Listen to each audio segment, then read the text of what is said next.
Alhamdulillahi wa kafa wassalatu wassalamu ala nabiyyina al-mustafa wa ala alihi wa sahbihi ila yaumil wafa ma ba'd. Rabbi shrah li sadri wa yassir li amri wahlul 'uqdatam min lisani yafqahu qawli. Allahumma 'allimna bima yanfa'una wanfa'na bima 'allamtana wa zidna 'ilman nafi'a. Allahumma arinal haqqa haqqan warzuqna ittiba'ah wa arinal batila batila warzuqna ijtinabah. Rabbana ighfir lana wa liwalidina warhamhum kama rabbawna shighara. InsyaAllah kita lanjutkan pelajaran kita dalam kitab Ad-Durratul Bahiyah ala Mutammimati Al-Ajurrumiyah. Di pertemuan sebelumnya kita telah membahas bab kalimatun. Kalimatun definisinya secara bahasa itu alal jumalil mufidah, adalah jumlah yang berfaedah secara bahasa. Adapun secara istilah nahwu, kalimatun dia adalah kata, qaulun mufradun. Ingat ya, hal-hal yang seperti ini berkaitan dengan bahasa, nahwu. Tapi kalau antum ketika mempelajari fikih, mempelajari akidah, maka itu harus dikembalikan kepada istilah syar'i yang pernah antum dengar dulu ketika daurah. Masih ingat daurah Ustadz Taufik Abu Raifi, daerah Qaudul Arba? Harus dikembalikan kepada istilah syar'i.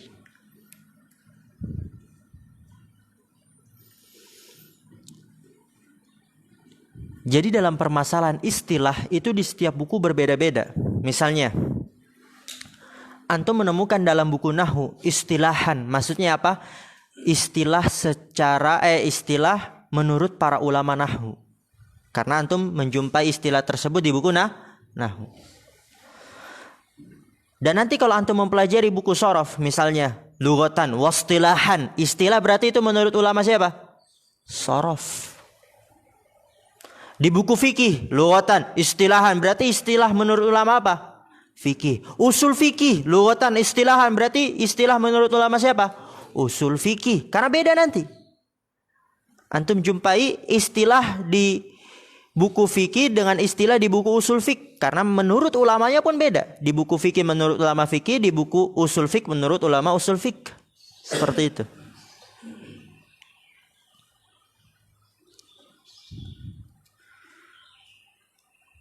Contoh kecilnya, misal nanti ketika antum mempelajari mustalahul hadis, ada istilah syadz. Syadz di buku mustalah hadis itu artinya lemah. Tapi di buku shorof, di buku nahwu, syadz itu bukan lemah tapi sedikit yang menggunakannya. Misalnya bahasa ini syadz. Tapi apakah dia bahasa Arab? Iya, bahasa Arab, tapi sedikit yang menggunakannya. Jadi beda kan? Di mustalah hadis syadz apa maknanya? Lemah. Tapi di buku nahwu shorof syadz apa maknanya? Sedikit yang menggunakannya.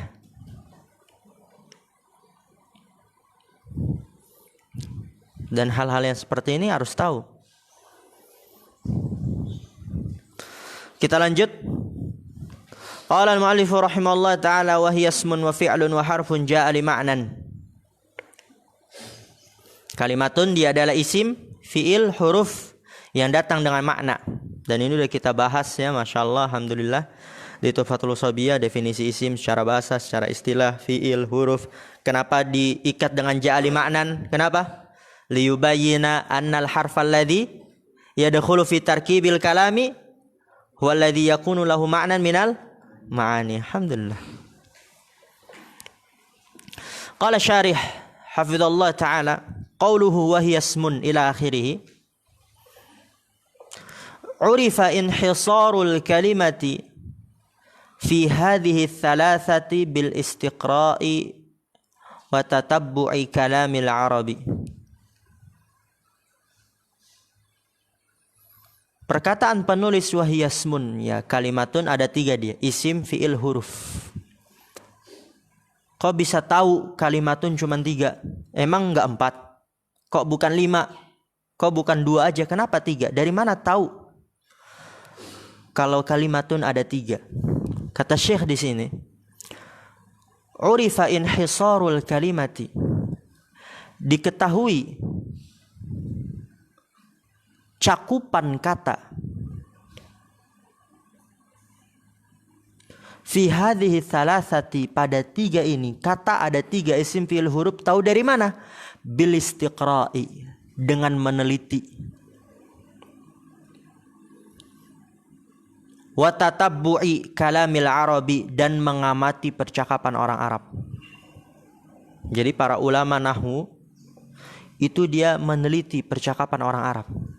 Ternyata ketika diteliti dan diamati, orang Arab ketika berbicara itu nggak keluar dari 3 ini. Entah kata itu, kalimatunnya itu adalah isim, atau fi'il, atau huruf. Dah, cuman itu doang. Sehingga dibuatlah kalimatun ada 3, isim, fi'il, huruf. Fa inna ulama'a hadzal fanni tatabba'u kalam al-arabi falam yajidu ghairaha. Walau kana hunaka naw'un rabi'un la'atharu alaihi. Kata Syekh, fa inna ulama'a hadzal fanni, karena sesungguhnya para ulama yang berada di bidang ini, fan, ya, bidang nahwu, tatabba'u kalam al-arabi, mereka mengamati percakapan orang Arab. Falam yajidu ghairaha, maka mereka tidak menjumpai selainnya, selain 3 ini. Berarti cuma 3, isim, fi'il, huruf. Mereka nggak menjumpai selain 3 ini, nggak ada yang keempat, nggak ada yang kelima. Walau kana hunaka naw'un rabi'un, jikalau di sana terdapat jenis yang keempat, la'atharu alaihi, niscaya mereka para ulama nahwu sudah menemukannya. Tapi tidak ditemukan, berarti cuma ada 3, isim, fi'il, dan huruf. Wa qayyadal musannifu al-harfa biqaunihi jaa'a li ma'nan. Ini lebih ringkas nih. Kalau di Tuhfatul Shabiah kan panjang, tapi lebih jelas. Liyubayyina anna al-harfa alladhi yadkhulu fi tarkibil kalami huwa alladhi yakunu lahu ma'na min al-ma'ani. Ini liyukhrija harfat tahajji. Nahu alif ba ta tha ila akhirih. Fala yakunu kalimatan li'adami dalalatihi ala ma'nan. Wa hadzal ma'lumu wa hadzal qaidu ma'lumun mimma qablahu fala yahtaju ilaihi. Qayyadal musannifu al-harfa, penulis mengikat huruf dengan perkataannya jaa'a li ma'nan. Apa tujuannya? Wa harfun jaa'a li ma'nan liyukhrija harfat tahajji, agar mengeluarkan huruf hijaiyah. Karena huruf ada 2. Huruf apa aja? Huruf ma'ani, huruf yang bermakna. Min, ila, an, ala, fi, rubba, itu huruf yang bermakna, ma'ani. Dan yang kedua huruf hijaiyah, harfut tahajji. Oleh karena itu harfun jaa'a li ma'nan, agar mengeluarkan huruf hijaiyah. Jadi dalam kalimatun huruf itu hanyalah huruf ma'ani.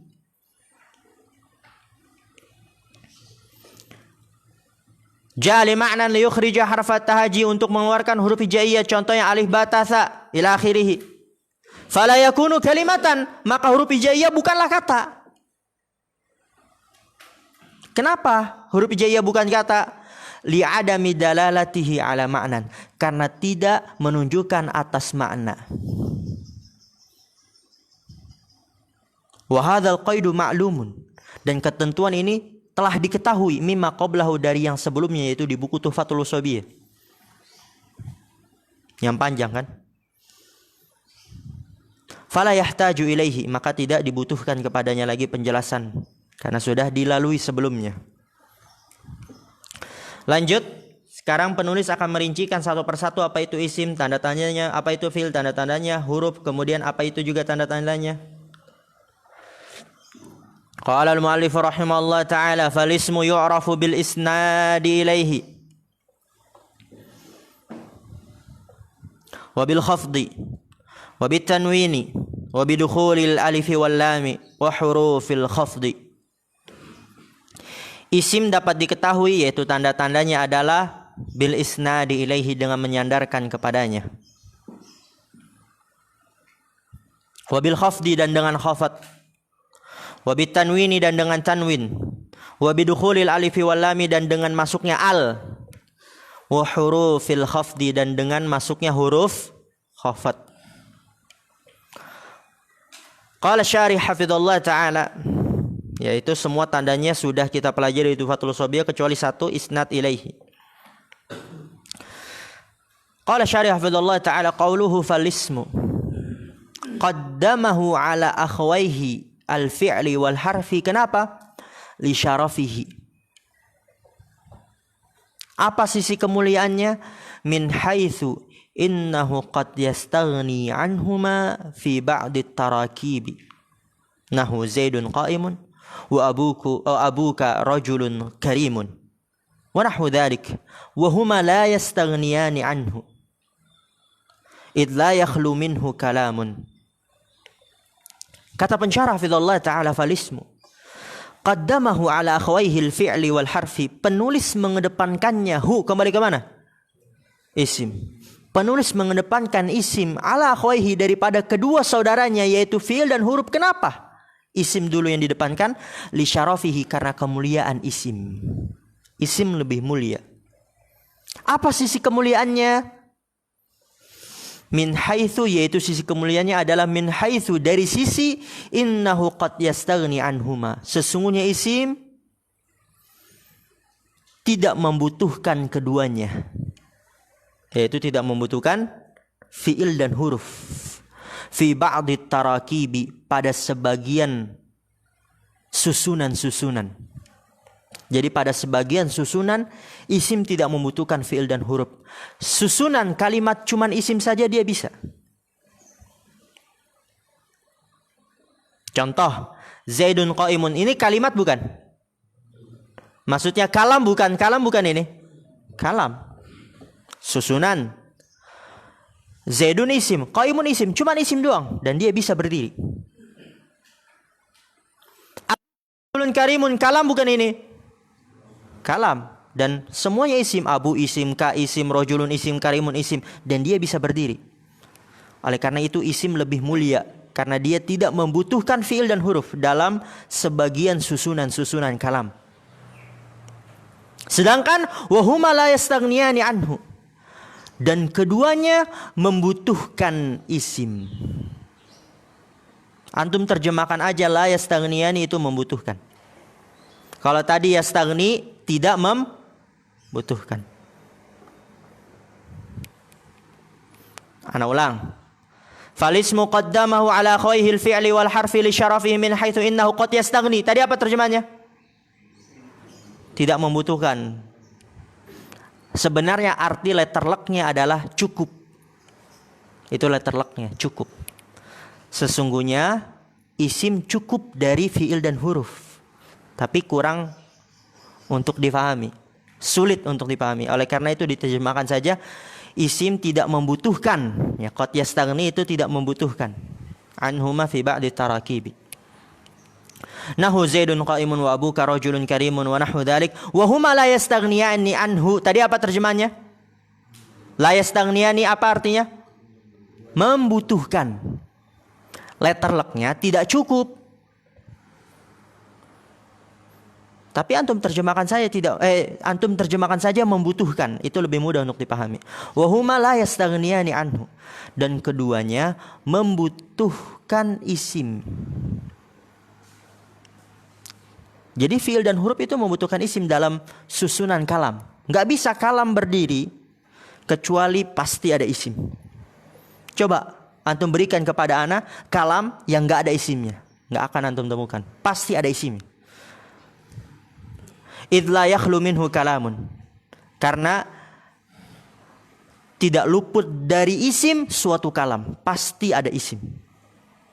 Minhu kembali ke isim. Paham insyaallah ini ya? Jadi kalau ditanya kenapa isim didahulukan, jawabannya apa?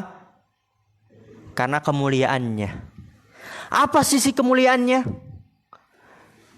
Karena isim tidak membutuhkan fiil dan huruf pada sebagian susunan. Dia bisa berdiri walaupun cuma isim doang, nggak ada fiil dan huruf. Sedangkan fiil dan huruf itu membutuhkan isim. dalam susunan-susunan kalam. Wal ismu lughatan, dan isim definisi secara bahasa adalah ma dalla ala musamman, apa-apa yang menunjukkan atas sesuatu yang dinamakan. Ini udah kita bahas dalam Tuhfatul Ushabiyah. Apa-apa yang menunjukkan atas sesuatu yang dinamakan. Misalnya misbahun, isim bukan dia? Isim, karena dia menunjukkan atas sesuatu yang menerangi, yang dinamakan untuk menerangi. Misbah, maka misbahun dia isim, dan lain sebagainya. Wastilahan, dan secara istilah, dia adalah kalimatun dallat ala ma'nan fi nafsiha wa lam tuqtaran bi zamanin. Dia adalah kata menunjukkan atas suatu makna pada dirinya sendiri dan tidak diiringi dengan waktu. Ini juga sudah kita jelaskan dalam buku Tuhfatul Ushabiyah. Kata yang menunjukkan atas makna pada dirinya sendiri dan tidak diiringi dengan waktu. Seperti contohnya Zaid, Jabalin, Makkata. Itu dia isim.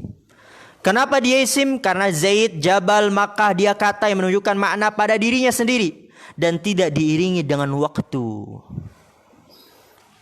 Zaid menunjukkan waktu telah lampau, sekarang, akan datang, menunjukkan enggak? Tidak. Begitu juga Jabal, Makkah. Pertanyaannya, dan ini sudah ana bahas di Tuhfatul Ushabiyah.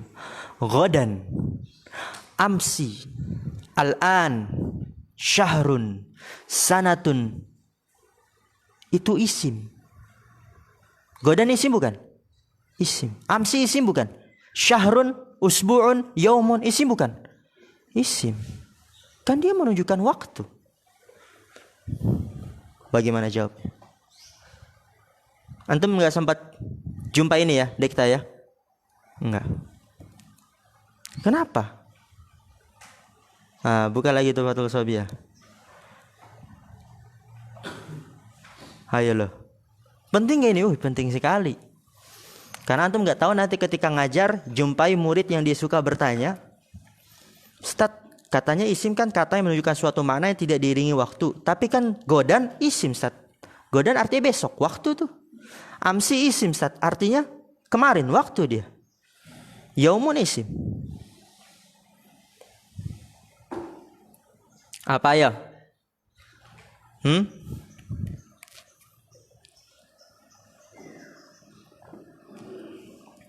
Nggak dicatat.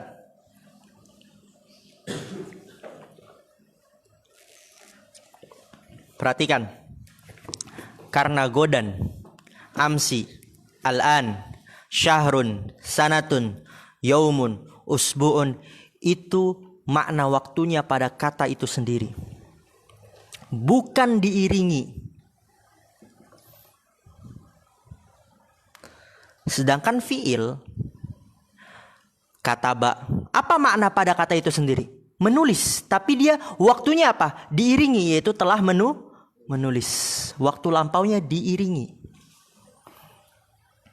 Yaktubu, makna pada kata itu sendirinya apa? Menulis juga, tapi ada waktu yang mengiringinya. Apa waktu yang mengiringinya? Sekarang atau akan datang. Sedangkan godan, makna waktunya pada kata itu sendiri, bukan diiringi. Paham insyaallah?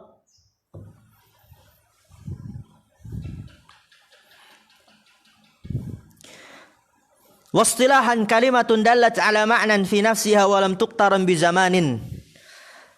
Definisi isim secara istilah adalah kata yang menunjukkan atas suatu makna pada kata itu sendiri. Maka godan, amsi itu isim karena waktunya itu adalah makna pada kata itu sendiri. Walam tuqtaran bi zaman, dan waktunya tidak diiringi. Enggak, bukan begini maknanya. Godan besok dan dia diiringi dengan akan datang. Begitu enggak? Enggak kan? Amsi artinya apa? Kemarin, tapi dia juga diiringi dengan waktu lampau. Seperti itu enggak? Tidak. Amsi ya udah kemarin aja, enggak ada diiringi waktu-waktunya. Berarti waktunya pada kata itu sendiri, bukan diiringi. Yang dia paham, masya Allah itu. Wastilahan kalimatun dallat ala ma'nan fi nafsiha wa lam tuqtaran bi zaman nahwu Zaidin wa Jabalin wa Makkah wa nahwiha. Fa innaha asma'un dallat fi nafsiha ala ma'nan wa huwa kaunuha dhawatin musammayatin bihadhil asma'i wa laysa az-zamanu dakhilan fi wahidin minha. Fa innaha asmaun, karena sesungguhnya Zaid Jabal maka adalah isim. Dallat fi nafsiha ala ma'na, menunjukkan pada kata itu sendiri atas suatu makna. Apa maknanya? Kaunuha zawatin musammayatin bihadil asma. Keadaannya adalah zat-zat yang dinamakan dengan nama-nama ini. Yang dia datarannya tinggi dinamakan apa? Gunung. Berarti apa? Zat yang dinamakan dengan nama ini. Yang datarannya tinggi gunung gitu. Yang dia berada di Arab Saudi, ada Ka'bahnya, ya, tandanya ada Ka'bah di situ, dinamakan apa? Mekah daerahnya. Nah, itu mudahnya walaupun mungkin enggak terlalu tepat, tapi seperti itu dia. Zawatin musammayatin bihadil asma. Zat-zat yang dinamakan dengan nama-nama ini. Walaysa zamanu dakhilan fi wahid minha, dan tidaklah waktu masuk pada salah satu darinya, yaitu tidak diiringi. Beda tadi kalau godan, waktunya apa? Pada kata itu sendiri, tidak diiringi. Wasummiya bidzalika lisumuwihi. Nah, ini faedah lagi. Dinamakan dengan isim. Kenapa isim dinamakan isim? Masya Allah. Lisumuwihi ay uluwihi ala akhwaihi. Isim itu diambil dari kata sumu. Apa arti sumu? Uluwihi, tingginya, ala akhwaihi, atas kedua saudaranya. Ya, kenapa isim dinamakan isim?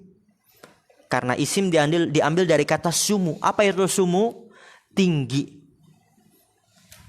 Karena isim lebih tinggi daripada kedua saudara, yaitu fi'il dan huruf, listighnaihi anhuma waftiqarihima ilaihi. Karena dia tidak membutuhkan dari keduanya dan keduanya membutuhkan kepadanya. Kama taqaddama bayanuhu, sebagaimana yang telah lalu penjelasannya. Wa qawluhu yu'rafu ayyumayyazu an akhwaihi. Ini faidah nih. Bi'alamatin katsiratin aw salaha ba'duhum ila 50 alamatan. Itu faidah. Perkataan penulis isim diketahui, maksudnya apa? Yumayyazu an akhwaihi, dibedakan dari kedua saudaranya, bi'alamatin katsiratin, dengan tanda-tanda yang banyak. Jadi tanda isim itu sebenarnya banyak, enggak cuma 5 doang. Di sini disebutkan oleh Syekh awsalaha ba'duhum, sebagian ulama nahwu sampai pada tanda ila 50 alamatan, sampai pada 50 tanda. Jadi ketika para ulama nahwu mencari-cari tanda isim itu sampai ke 50 tanda. Adapun di sini penulis menyebutkan cuman 5 tanda. Kenapa? Iqtasaral musannifu minha ala 5 alamatin likauniha ashhara wa akthar isti'malan min ghairiha. Iqtasaral musannifu minha, penulis mencukupi darinya. Dari 50 tanda, penulis mencukupi darinya atas 5 tanda saja. Enggak disebutkan 50, cuma 5 tanda di sini. Kenapa dipilih 5 tanda ini? Likauniha ashhara, karena 5 tanda ini yang paling terkenal. Wa aktsara isti'malan min ghairiha, dan yang paling banyak digunakan daripada yang lainnya. Masya Allah, alhamdulillah. Kita istirahat dulu 30 menit sampai antum jarum panjang angka 2 lagi. Kita tutup. Subhanakallahumma wa bihamdika asyhadu an la ilaha illa anta astaghfiruka wa atubu ilaik. Assalamualaikum warahmatullahi wabarakatuh.